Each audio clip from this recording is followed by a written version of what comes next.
your smile, like the sunshine brings the light.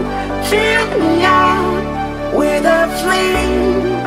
I will let you in this game. Take me out when I'm down. 'Cause with you I'm safe and sound. Safe and sound. Safe and sound. Safe and sound. Safe and sound. Safe and sound. Safe and sound. Safe and sound. Assalamualaikum warahmatullahi wabarakatuh.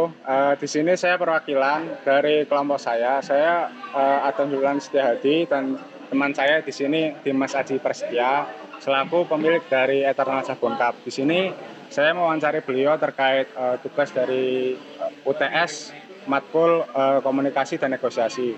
Oke, salam kenal. Oke, mungkin di sini untuk terkait poin yang pertama itu ada komunikasi bisnis secara internal dan eksternal. Untuk pertanyaan yang pertama itu ada apa saja saluran komunikasi yang biasa digunakan untuk berkomunikasi dengan karyawan di dalam perusahaan tersebut. Kalau saluran komunikasi biasanya ada dua. Kalau biasanya intens itu by WhatsApp. Kalau semisal jadwal itu by spreadsheet. Spreadsheet. Terus bagaimana cara Anda memastikan informasi penting disampaikan secara efektif kepada semua karyawan tersebut? Ya awalnya semua karyawan harus memahami SOP perusahaan. Terus? Yang penting SDM-nya kualitasnya baik. Oh, kualitas baik. Berarti lebih mementingkan dalam hal SDM gitu. Betul. Oke.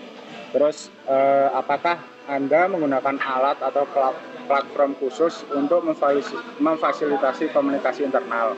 Jika iya, apa kelebihan dan kekurangan dari alat tersebut? Misal, dari komunikasi dalam internal tersebut ada alat pembantu untuk penyampaian informasi gitu loh. Ada nggak? Mungkin lebih ke invoice ya, invoice digital. Itu platform berbayar dari App Store atau Play Store. Itu aja sih ya yang saya pakai. Untuk kelebihan sama kekurangannya dari platform Kalau tersebut? kelebihannya itu bisa langsung direct ke pelanggan. Jadi dari debit card bisa langsung masuk ke rekening kita. Untuk kekurangannya? Kekurangannya itu dengan data orderannya terpisah. Jadi harus satu-satu untuk melaksanakan. Berarti sendiri-sendiri gitu. Oke.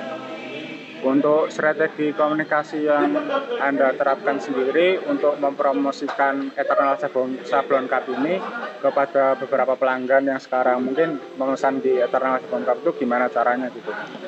Kalau selama ini door to door untuk digital marketing ya 20% dari semua orderan. Mungkin bisa sedikit jelasin door to door itu kayak gimana? Door to door itu kita datang ke tempatnya, dari coffee shop tertentu atau outlet yang pakai cup itu langsung datang ke tempat lokasinya. Dalam pencarian outlet-outlet tersebut itu kayak dari relasi atau cuma kayak gimana gitu? Ya mungkin bisa dari relasi atau kita cari di internet, Instagram kan coffee shop di Jogja banyak. Oke, next mungkin untuk pertanyaan selanjutnya itu kan mesti kan ada beberapa pelanggan kayak ngeluh terhadap apa produksi itu nggak sesuai ekspektasi mereka gitu kan. Nah itu mungkin gimana cara menanganinya umpan balik dari keluhan para pelanggan tersebut secara efektif gitu loh? Untuk menanganinya dengan intens by WhatsApp tadi. Tapi selama saya di Eternal belum pernah ada yang komplain. Oh, berarti selama ini belum ada yang komplain gitu? Belum ada. Tapi ada kayak strategi khusus nggak kalau misalnya dari pelanggan itu ada kayak komplain gitu loh? Kalau komplain sama sekali belum ada. Kayak antisipasi lah ada. Antisipasinya kita komunikasi dengan intens, itu aja sih. Jangan sampai salah miskom.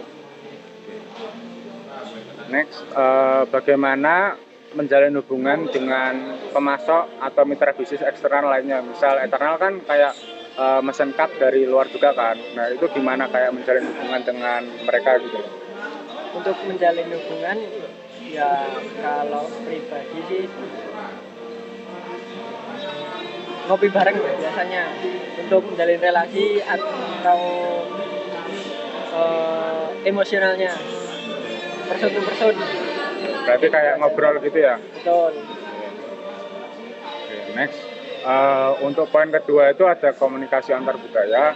Di sini ada beberapa pertanyaan. Yang pertama, mungkin bagaimana cara memastikan pesan atau informasi yang Anda sampaikan dapat dipahami oleh semua orang gitu. Jadi kayak dari pelanggan kan ada beberapa yang mereka orang-orangnya nggak, misalnya Pulau Jawa atau gimana gitu kan. Nah, bagaimana cara Dimas memastikan untuk pelanggan-pelanggan tersebut itu informasi yang diberikan itu tersampaikan gitu loh. Betul. Kalau aku sendiri ada beberapa, kalau lebih gampangnya ya, kita punya katalog produk. Katalog produk itu umum, bisa dibaca semua orang. Jadi aku buat katalog produk itu ya mempermudah itu. Walaupun di luar Jawa, di Jawa, gitu. Oke. Untuk dari Dimas sendiri untuk menangani perbedaan budaya dalam hal kebiasaan kerja, etika, dan komunikasi dengan beberapa karyawan yang ada di Eternal ini, itu ada salah satu cara atau enggak gitu? Kalau caranya dengan dari awal tak bilang tadi, ngedidik SDM. Jadi dalam mendidik itu biasanya berapa lama gitu? Untuk mendidik sendiri, kalau semisal dari orang dari luar itu biasanya 1 bulan. 1 bulan itu udah lancar. Kalau lokal Pulau Jawa itu cuma seminggu, itu udah bisa. Next, bagaimana Anda memastikan adanya inklusi dan rasa saling menghargai di antara karyawan yang berasal dari latar belakang budaya yang beragam gitu. Jadi kayak karyawan ini dengan karyawan ini itu saling menghargai satu sama lain gitu loh. Semisal SDM udah terdidik, itu otomatis akan mengikuti. Oke, berarti balik lagi sama kayak tadi itu, mereka dididik dulu biar satu sama lain saling mengerti juga gitu. Betul. Nanti dia akan mengerti secara sendiri. Oke. Next, untuk poin verbal, bagaimana Anda memastikan bahwa pesan yang Anda sampaikan secara verbal tersebut dapat dipahami oleh pihak yang menerima. Jadi kayak kan kita mau menjalin kerjasama, tapi kan caranya dengan door-to-door ya. Nah itu gimana cara verbalnya untuk pihak tersebut itu bisa menerima gitu loh. Biasanya kita ngobrol-ngobrol dulu. Ngobrol-ngobrol dulu, bahas yang dia tertarik lah, dia suka, baru kita masuk ke produknya. Kayak gitu biasanya. Jadi kita lebih menekankan ke emosional person to person. Ya, jadi kayak nggak langsung ke tawaran produk, jadi kayak ngobrol-ngobrol dulu gitu ya. Ngobrol-ngobrol dulu. Oke. Next, bagaimana Anda mengatasi tantangan dalam berkomunikasi secara verbal dengan audiens yang beragam, misal rekan kerja atau klien atau pelanggan gitu. Misalkan lawan bicara Anda, misal aku dari luar Pulau Jawa misal, Dimas dari Pulau Jawa. Nah itu gimana caranya berkomunikasi secara verbal? Kalau semua sih, selama pribadiku semua sama sih, rata. Maksudnya nggak ada persimpangan budaya yang begitu tinggi lah. Jadi dalam penerapan cara berkomunikasi itu diterapkan sama semua ya gitu. Betul. Oke. Bagaimana Anda memperhatikan dan menginterpretasikan bahasa tubuh, ekspresi wajah, atau sikap dalam komunikasi tersebut gitu? Dari gesturnya untuk dalam hal komunikasi itu gimana? Contohnya? Contohnya misal kayak aku nih sama Dimas kan lagi ngobrol santai nih. Nah, gestur tubuh apa yang biasanya kamu lakuin gitu loh biar pelanggan tersebut juga kayak nyaman-nyaman aja komunikasi dan tawar-menawar tersebut gitu loh. Ya kalau semisal dari pribadiku sih, yang penting enjoy aja sih. Enjoy. Terus ya itu tadi, ngobrol yang bikin dia tertarik lah. Baru masuk ke produknya. Itu aja sih kalau komunikasi. Next, bagaimana Anda mengelola komunikasi nonverbal Anda agar sesuai dengan apa yang pesan tersebut tuh bisa tersampaikan ke pelanggan gitu. Misal kamu ingin mengkomunikasikan sesuatu, tapi disupport dengan gestur tubuh Anda gitu kan. Nah itu gimana caranya menyesuaikan hal tersebut gitu? Bisa ulangi pertanyaannya? Nah, kan kita dalam mengkomunikasikan dengan pelanggan itu kan ada kayak cara-cara beberapa cara kan. Nah itu tuh biar sesuai dengan apa yang ingin tersampaikan poinnya gitu ke pelanggan tuh gimana gitu, dengan gestur tubuh yang kayak gimana gitu misal.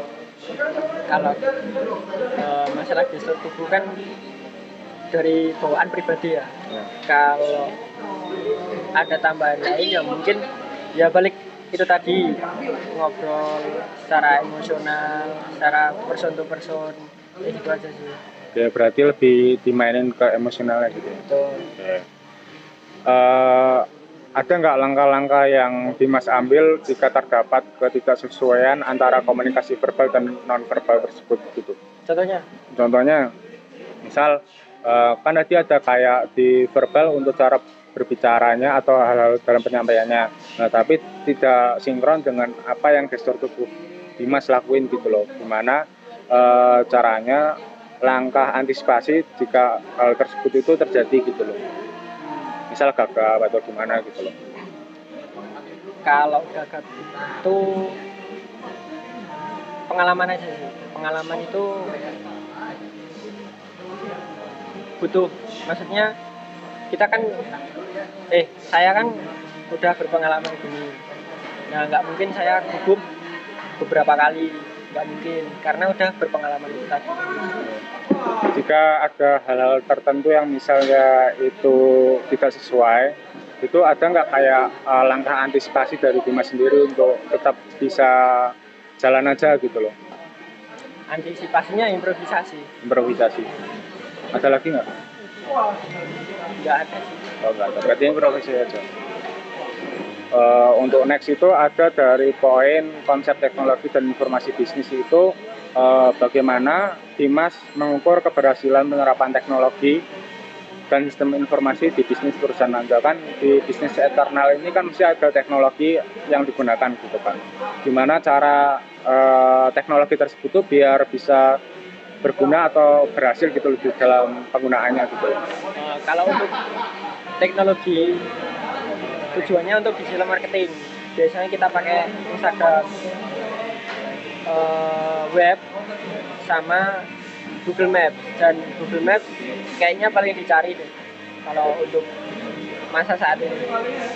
Gimana Dimas caranya nentuin untuk teknologi ini bisa digunain gitu, kayak misal Google Maps itu kan mesti ada kayak ngukur keberhasilannya berapa gitu.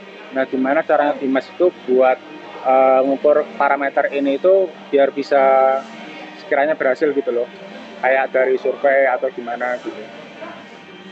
Kalau diomong parameter ya, saya pribadi cuman ya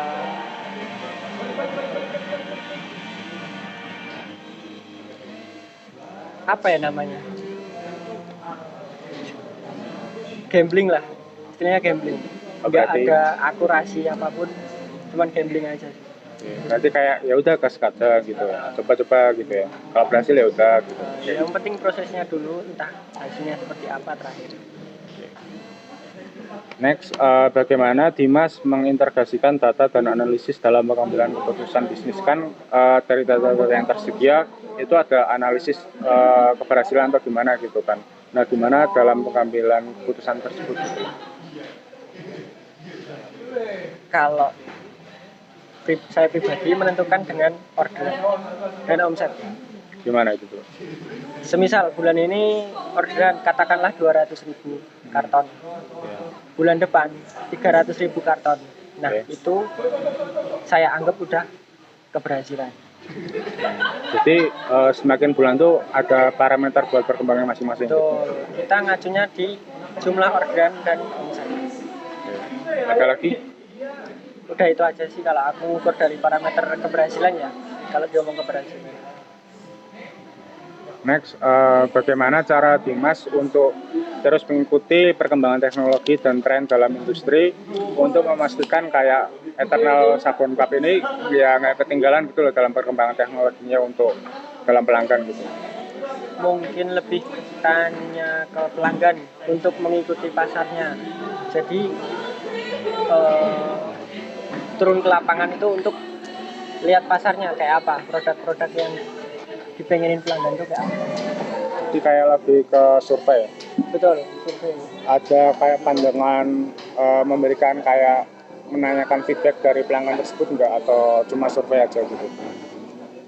Kalau feedback jarang sih nanyain feedback. Tapi kalau survei itu sering banget. Oke, kebanyakan dari hasil survei itu beberapa Dimas terima atau masih dipertimbangkan lagi untuk kayak analisis gitu loh. Pasti diterima.